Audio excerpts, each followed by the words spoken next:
दो रोचक किरदारों के बारे में बताता हूँ। मुझे 3-4 साल पहले उन किरदारों के नाम और की उनकी जानकारी हुई, उनकी पर्सनैलिटी की। एक का नाम है जंकू लाल, एक का नाम है हेल्दीराम। इन दोनों की जानकारी मुझे मेरी सुपुत्री के ज़रिए हुई। वो उस वक़्त प्ले स्कूल में उसका दाखिला कराया था, किंडर ककून, एक प्यारा-सा प्ले स्कूल है हमारे घर के पास में, वहाँ वो जाने लगी थी। तो वहाँ उसकी टीचर ने फूड को बाइफरकेशन करने के लिए कि कौन से को अच्छा फूड, कौन सा हेल्थ के हिसाब से अच्छा है, कौन सा हेल्थ के हिसाब से अच्छा नहीं है, जो जानकारी बच्चों को देना अति आवश्यक है। अब तो बहुत ज़्यादा आवश्यक है। और अच्छी बात यह भी है कि अगर बच्चे को कोई लर्निंग टाइम से मिल जाए और वो उसका माइंड उस बात को कंसीव कर ले, तो वो सदा उसके साथ रहती है। तो ऐसा ही कुछ हुआ।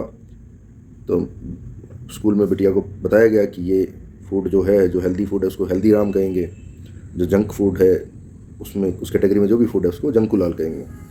अब ये बात जब बताई, फिर घर में जब कोई बात आई और कोई खाने को बच्ची उस वक्त बाइफरकेट कर पाई कि नहीं, ये जंकू लाल है और ये खाना मुझे नहीं खाना, तो मैंने भी रियलाइज़ किया कि अब चूँकि लर्निंग कहते हैं ना, स्कूल में आप कुछ भी सीखो उसकी प्रैक्टिस आपको घर पे करनी होगी, थ्रू आउट करनी होगी, घर में वो एटमॉस्फेयर मिलना चाहिए। तो फिर हमने भी हर फूड को हेल्दीराम और जंकू लाल के हिसाब से ही बाइफरकेट करना शुरू किया। तब से हमारे जीवन में भी हेल्दीराम और जंकू लाल नाम के दो किरदार सम्मिलित हो गए। तो फिर हम भी कोई चीज़ को बाइफरकेट करते, तो कोई चीज़ अच्छी है तो वो हेल्दीराम की बिरादरी हो गई, और अगर कुछ ऐसा है जैसे थ्योरेटिकली तो सब जानते हैं कौन सी चीज़ें जंक फूड है, स्वीट्स, टॉफ़ियाँ, ये चॉकलेट्स, तो वो सब जंकू लाल की बिरादरी होगी। अब ऐसा ही एक रोचक किस्सा फिर हुआ बच्ची के स्कूल में, जहाँ अब वो स्कूलिंग जहाँ उसकी चल रही है, वहाँ अभी एक आयोजन हुआ, एक चुनाव का आयोजन।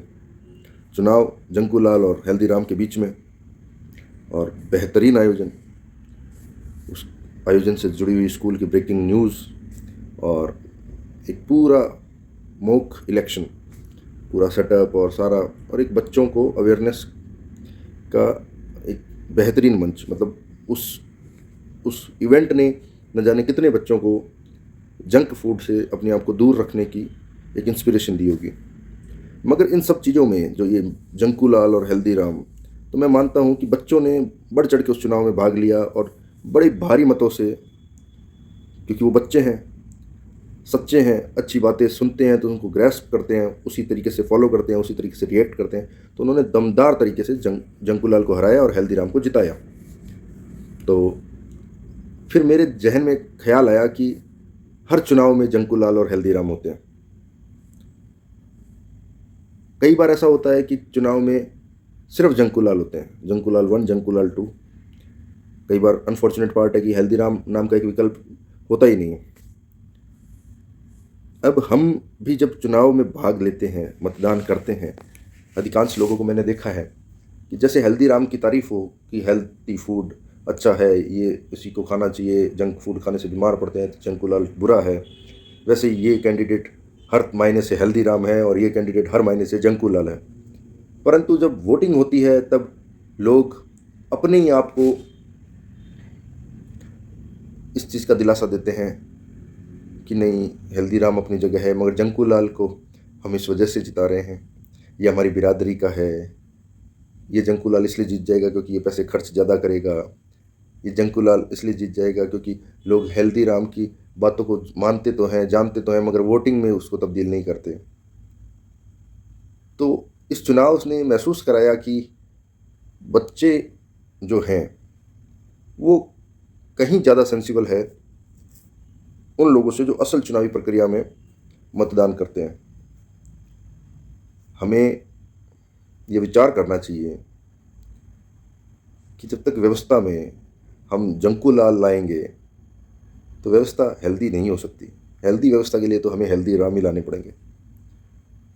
तो इस पूरे इवेंट से, और हालांकि मैंने जैसा बताया कि हमारे तो परिवार में इन दो किरदारों की जानकारी 3-4 साल पहले हो गई थी, तो हमने उस चीज़ को फॉलो भी किया, और उसमें इवन हमने हमारे जीवन में भी बहुत सारी चीज़ों का डिसिप्लिन फूड को लेके लाए भी, और लाने की हर वक्त कोशिश भी रहती है। लेकिन साथ के साथ ये जो चुनावी प्रक्रिया से जब इस इशू को जोड़ा गया, और फिर जब जनरल इलेक्शंस को मैं इस जंकू लाल और हेल्दीराम के किरदारों से जोड़ के देखता हूँ, तो मेरे जो विचार आए वो मैंने आप तक साझा किए हैं। थोड़ा सा विचार करेंगे तो आपके भी विचार कुछ मुझसे मिलते जुलते लगेंगे। एक निवेदन के साथ इस बार बात ख़त्म करता हूँ। इस बार कभी भी मतदान होता है, अब आपका कभी भी आप किसी मतदान में हिस्सा लेते हैं, सबसे पहले तो प्रयास हमारा ये होना चाहिए कि हमारे पास में हल्दीराम नाम का एक ऑप्शन हो, हल्दीराम कैटेगरी का एक ऑप्शन हो। दूसरा, अगर हल्दीराम कैटेगरी का एक ऑप्शन है हमारे पास, हल्दीराम का जो सिंबॉलिक ऑप्शन है हमारे पास, तो हम मतदान भी उसी को करें। स्वस्थ रहें, मस्त रहें। धन्यवाद।